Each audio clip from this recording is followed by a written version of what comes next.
All right, welcome back to another episode of Mike Reads. Today we'll be continuing in our series on Adam Smith's The Wealth of Nations with our fourth read in Book 2, Chapter 2, that chapter entitled, Of Money Considered as a Particular Branch of the General Stock of the Society, or of the Expense of Maintaining the National Capital. So I'm going to actually deliberately backtrack one paragraph just so we can put the rest of this read in context. And by the way, for the record, we will not come close to finishing this chapter with this read. Anyways, the practice of drawing and redrawing is so well known to all men of business that it may perhaps be thought unnecessary to give any account of it. But as this book may come into the hands of many people who are not men of business, and as the effects of this practice upon the banking trade are not perhaps generally understood even by men of business themselves, I shall endeavor to explain it as distinctly as I can. The customs of merchants, which were established when the barbarous laws of Europe did not enforce the performance of their contracts, and which during the course of the two last centuries have been adopted into the laws of all European nations, have given such extraordinary privileges to bills of exchange that money is more readily advanced upon them than upon any other species of obligation, especially when they are made payable within so short a period as 2 or 3 months after their date. If, when the bill comes due, the acceptor does not pay it as soon as it is presented, he becomes from that moment a bankrupt. The bill is protested and returns upon the drawer, who, if he does not immediately pay it, becomes likewise a bankrupt. If, before it came to the person who presents it to the acceptor for payment, it had passed through the hands of several other persons, who had successively advanced to one another the contents of it either in money or goods, or who, to express that each of them had in his turn received those contents, had all of them in their order endorsed, that is, written their names upon the back of the bill, each endorser becomes in his turn liable to the owner of the bill for those contents, and if he fails to pay, he becomes too from that moment a bankrupt. Though the drawer, acceptor, and endorsers of the bill should, all of them, be persons of doubtful credit, yet still the shortness of the date gives some security to the owner of the bill. Though all of them may be very likely to become bankrupts, it is a chance if they all become so in so short time. The house is crazy, says a weary traveler to himself, and will not stand very long, but it is a chance if it falls tonight, and I will venture, therefore, to sleep in it tonight. The trader A in Edinburgh, we shall suppose, draws a bill upon B in London, payable 2 months after date. In reality, B in London owes nothing to A in Edinburgh, but he agrees to accept of A's bill upon condition that before the term of payment he shall redraw upon A in Edinburgh for the same sum, together with the interest and a commission, another bill payable likewise 2 months after date. B accordingly, before the expiration of the first 2 months, redraws this bill upon A in Edinburgh, who again, before the expiration of the second 2 months, draws a second bill upon B in London, payable likewise 2 months after date, and before the expiration of the third 2 months, B in London redraws upon A in Edinburgh another bill, payable also 2 months after date. This practice has sometimes gone on, not only for several months, but for several years together, the bill always returning upon A in Edinburgh with the accumulated interest and commission of all the former bills. The interest was 5% in the year, and the commission was never less than 0.5% on each draft. This commission being repeated more than 6 times in a year, whatever money A might raise by this expedient must necessarily have cost him something more than 8% in the year, and sometimes a great deal more, when either the price of the commission happened to rise, or when he was obliged to pay compound interest upon the interest and commission of former bills. This practice was called raising money by circulation. In a country where the ordinary profits of stock and the greater part of mercantile projects are supposed to be run between 6 and 10%, it must have been a very fortunate speculation of which the returns could not repay the enormous expense at which the money was thus borrowed for carrying it on, but afford, besides, a good surplus profit to the projector. Many vast and extensive projects, however, were undertaken and for several years carried on without any other fund to support them besides what was raised at this enormous expense. The projectors, no doubt, had in their golden dreams the most distinct vision of this great profit. Upon their awakening, however, either at the end of their projects or when they were no longer able to carry them on, they very seldom, I believe, had the good fortune to find it. The bills which A in Edinburgh drew upon B in London he regularly discounted 2 months before they were due with some bank or banker in Edinburgh, and the bills which B in London redrew upon A in Edinburgh he as regularly discounted either with the Bank of England or with some other bankers in London. Whatever was advanced upon such circulating bills was, in Edinburgh, advanced in the paper of the Scotch banks, and in London, when they were discounted at the Bank of England, in the paper of that bank. Though the bills upon which this paper had been advanced were all of them repaid in their turn as soon as they become due, yet the value which had been really advanced upon the first bill was never really returned to the banks which advanced it, because, before each bill became due, another bill was always drawn to somewhat a greater amount than the bill which was soon to be paid, and the discounting of this other bill was essentially necessary towards the payment of that which was soon to be due. This payment, therefore, was altogether fictitious. The stream, which by means of those circulating bills of exchange had once been made to run out from the coffers of the banks,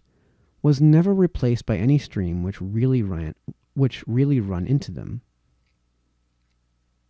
The paper which was issued upon those circulating bills of exchange amounted, upon many occasions, to the whole fund destined for carrying on some vast and extensive project of agriculture, commerce, or manufactures, and not merely to the part of it which, had there been no paper money, the projector would have been obliged to keep by him, unemployed and in ready money for answering occasional demands. The greater part of this paper was, consequently, over and above the value of the gold and silver which would have circulated in the country had there been no paper money.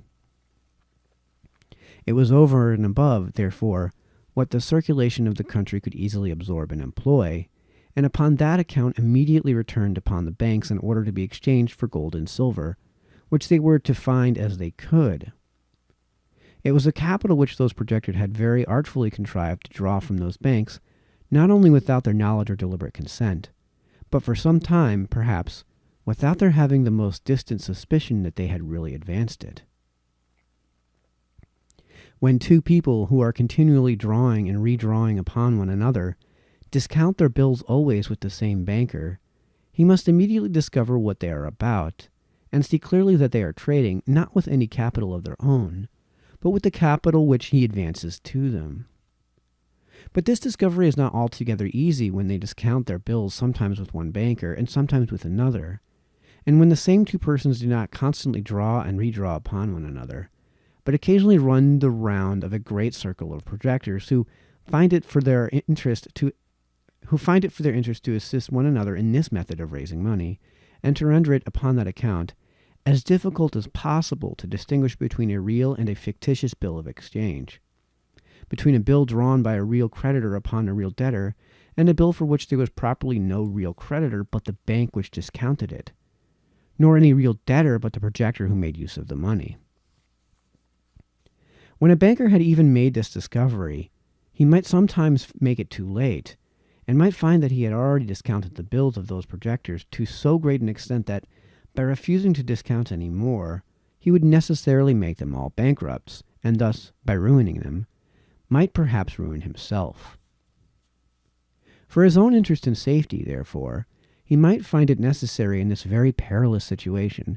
to go on for some time, endeavoring, however, to withdraw gradually, and upon that account making every day greater and greater difficulties about discounting, in order to force those projectors by degrees to have recourse either to other banks, or to other methods of raising money, so as that he himself might, as soon as possible, get out of the circle. The difficulties, accordingly, which the Bank of England, which the principal bankers in London, and which even the more prudent Scotch banks began, after a certain time, and when all of them had already gone too far, to make about discounting, not only alarmed, but enraged in the highest degree those projectors. Their own distress, of which this prudent and necessary reserve of the banks was, no doubt, the immediate occasion, they called the distress of the country. And this distress of the country, they said, was altogether owing to the ignorance, pusillanimity, and bad conduct of the banks, which did not give a sufficiently liberal aid to the spiritual undertakings of those who exerted themselves in order to beautify, improve, and enrich the country. It was the duty of the banks, they seemed to think, to lend for as long a time, and to as great an extent as they might wish to borrow. The banks, however, by refusing in this manner to give more credit to those to whom they had already given a great deal too much, took the only method by which it was now possible to save either their own credit or the public credit of the country. In the midst of this clamor and distress, a new bank was established in Scotland for the express purposes of relieving the distress of the country. The design was generous, but the execution was imprudent, and the nature and causes of the distress which it meant to relieve were not, perhaps, well understood. This bank was more liberal than any other had ever been, both in granting such accounts and in discounting bills of exchange. With regard to the latter, it seems to have made scarce any distinction between real and circulating bills, but to have discounted all equally. It was the avowed principle of this bank to advance upon any reasonable security the whole capital which was to be employed in those improvements of which the returns are the most slow and distant, such as the improvements of land. To promote such improvements was even said to be the chief of the public-spirited purposes for which it was instituted. But its liberality in granting such cash accounts, and in discounting bills of exchange, it, no doubt, issued great quantities of its banknotes. But those banknotes being, the greater part of them, over and above what the circulation of the country could easily absorb and employ, were turned upon it in order to be exchanged for gold and silver as fast as they were issued. Its coffers were never well filled. The capital which had been subscribed to this bank at 2 different subscriptions amounted to £160,000, of which 80% only was paid up. The sum ought to have been paid in at several different installments. A great part of the proprietors, when they had paid in their first installment, opened a cash account with the bank, and the directors, thinking themselves obliged to treat their own proprietors with the same liberality with which they treated all other men, allowed many of them to borrow upon this cash account what they had paid in, upon all their subsequent installments. Such payments, therefore, only put into one coffer what had the moment before been taken out of another. But had the coffers of this bank been filled ever so well, its excessive circulation must have emptied them faster than they could have been replenished by any other expedient but the ruinous one of drawing upon London, and when the bill became due, paying it, together with the interest and commission, by another draft upon the same place. Its coffers have been filled so very ill. Its coffers having been filled so very ill, it is said to have been driven to this resource within a very few months after it began to do business. The estates of the proprietors of this bank were worth several millions. The estates of the proprietors of this bank were worth several millions, and by their subscription to the original bond or contract of the bank, were really pledged for answering all its engagements. By means of the great credit which so great a pledge necessarily gave it, it was, notwithstanding its too liberal conduct, enabled to carry on business for more than 2 years. When it was obliged to stop,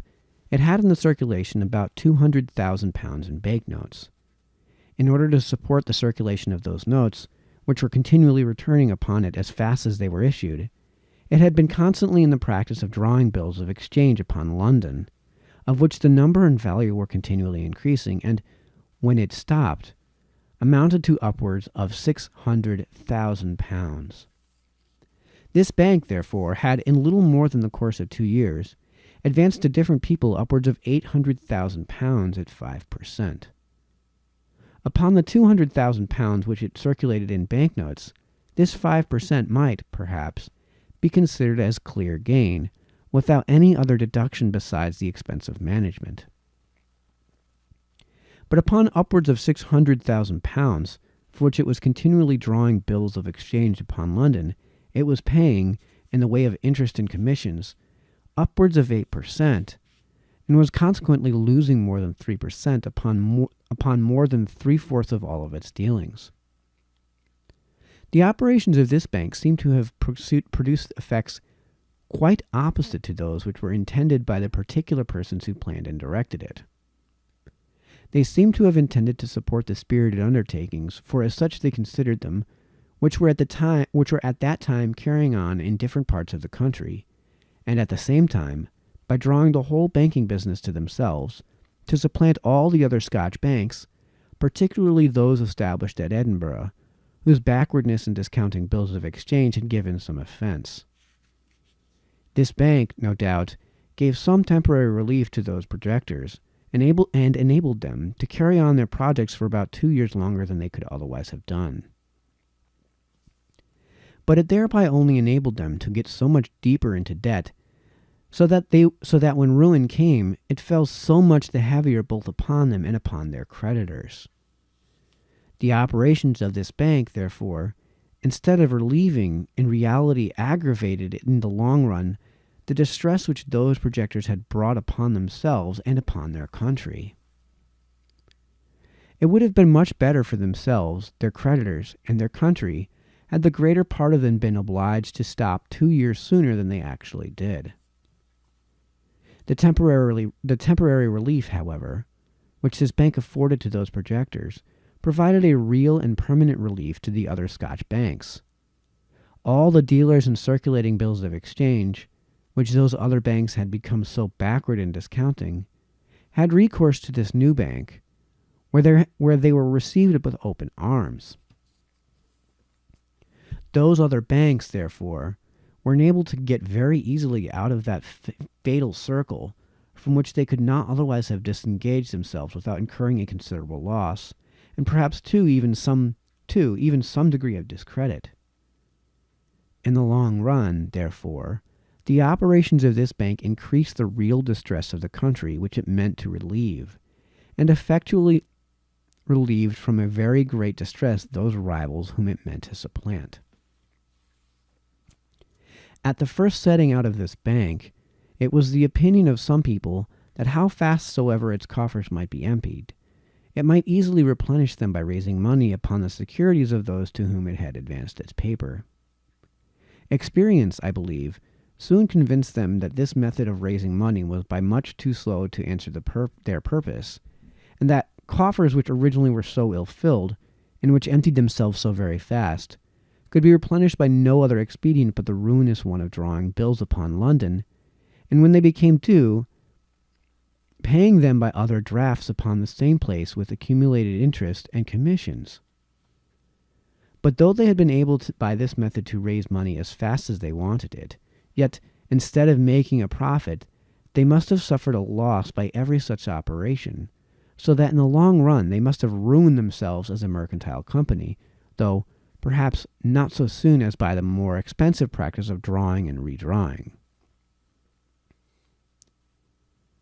They could still have made nothing by the interest of the paper, which, being over and above what the circulation of the country could absorb and employ, returned upon them in order to be exchanged for gold and silver,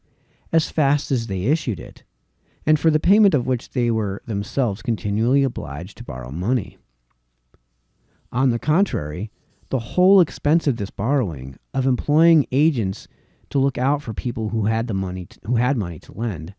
of negotiating with those people, and of drawing the proper bond or assignment must have fallen upon them, and have been so much clear loss upon the balance of their accounts. The project of replenishing their coffers in this manner may be compared to that of a man who had a water pond from which a stream was continually running out, and into which no stream was continually running, but who proposed to keep it always equally full by employing a number of people to go continually with buckets to a well at some miles distance in order to bring water to replenish it. But though this operation had proved not only practicable, but profitable to the bank as a mercantile company, yet the country could have derived no benefit from it, but on the contrary must have suffered a very considerable loss by it. This operation could not augment in the smallest degree the quantity of money to be lent. It could only have erected this bank into a sort of general loan office for the whole country. Those who wanted to borrow must have applied to this bank instead of applying to the private person who had lent it their money. But a bank which lends money, perhaps to 500 different people, the greater part of whom its directors can know very little about, is not likely to be more judicious in the choice of its debtors than a private person who lends out his money among a few people whom he knows, and in whose sober and frugal conduct he thinks he has good reason to confide. The debtors of such a bank as that whose conduct I have been giving some account of were likely, the greater part of them, to be chimerical projectors, the drawers and redrawers of circulating bills of exchange, who would employ the money in extravagant undertakings which, with all the assistance that could be given them, they would probably never be able to complete, and which, if they should be completed, would never repay the expense which they had really cost, would never afford a fund capable of maintaining a quantity of labor equal to that which had been employed about them.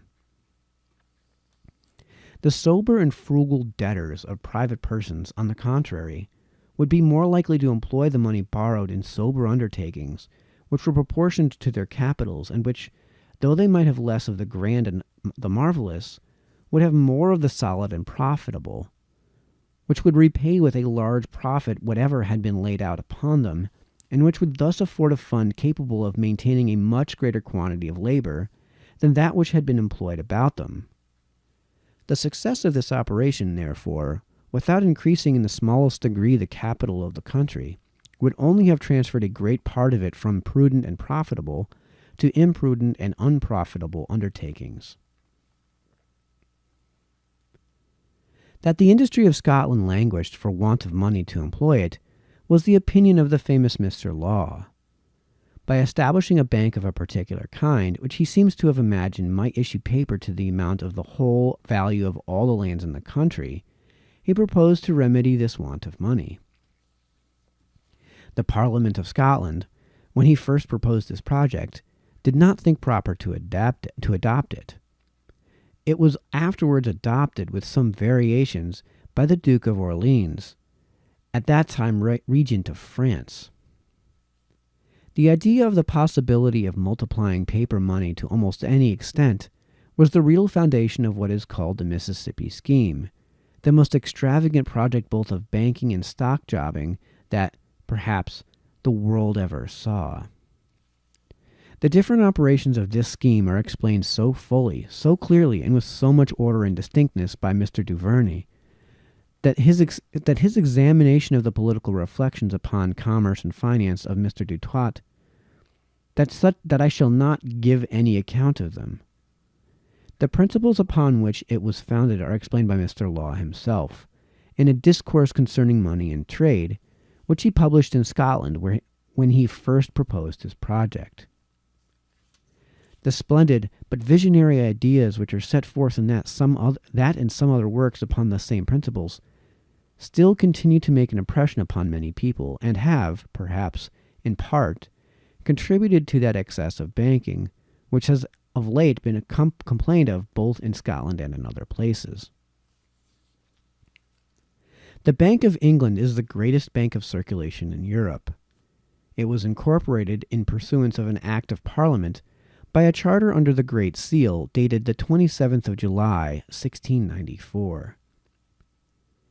It at that time advanced to government the sum of £1,200,000 for an annuity of £100,000, or for £96,000 a year interest at the rate of 8%, and £4,000 a year for the expense of management. The credit of the new government, established by the Revolution, we may believe, must have been very low when it was obliged to borrow at so high an interest. In 1697, the bank was allowed to enlarge its capital stock by an engraftment of £1,001,171 10s. Its whole capital stock, therefore, amounted at this time to £2,201,171 10s. This engraftment is said to have been for the support of public credit. In 1696, tallies had been at 40 and 50 and 60% discount, and banknotes at 20%. During the great recoinage of the silver, which was going on at this time, the bank had thought proper to discontinue the payment of its notes, which necessarily occasioned their discredit. In pursuance of the seventh Anne, the seventh, the bank advanced and paid into the exchequer the sum of £400,000, making in all the sum of £1,600,000, which it had advanced upon its original annuity of £96,000 interest and £4,000 for expense of management. In 1708, therefore, the credit of government was as good as that of private persons, since it could borrow at 6% interest, the common legal and market rate of those times. In pursuance of the same act, the bank cancelled exchequer bills to the amount of £1,775,027, 17 shillings and 10.5 pence at 6 cents per cent interest, and was at the same time allowed to take in subscriptions for doubling its capital. In 1708, therefore, the capital of the bank amounted to £4,402,343, and it had advanced to government the sum of £3,375,027, 17 shillings, 10.5 pence. By a call of 15% in 1709, there was paid in made stock £656,204, 1 shilling 9 pence, and by another of 10% in 1710, £501,448, 12 shillings 11 pence. In consequence of those two calls, therefore, the bank capital amounted to £5,559,995, 14 shillings 8 pence. In pursuant of the 3rd of George I, c. 8, the bank delivered up 2 millions of exchequer bills to be cancelled. It had at this time, therefore, advanced to government £5,375,027, 17 shillings and 10 pence. In pursuance of the 8th of George I, chapter, 21, the bank purchased of the South Sea Company stock to the amount of £4 million, and in 1722, in consequence of the subscriptions which it had taken in for enabling it to make this purchase, its capital stock was increased by £3.4 million. At this time, therefore, the bank had advanced to the public £9,375,027, 17 shillings and 10.5 pence. And its capital stock amounted to only £8,959,995, 14 shillings and 8 pence. It was upon this occasion that the sum which the bank had advanced to the public, and for which it received interest, began first to exceed its capital stock, or the sum for which it paid a dividend to the proprietors of bank stock, or, in other words, that the bank began to have an undivided capital over and above its divided one. It has continued to have an undivided capital of the same kind ever since. In 1746, the bank had, upon different occasions, advanced to the public £11,686,800, and its divided capital had been raised by different calls and subscriptions to £10,780,000. The state of those two sums has continued to be the same ever since.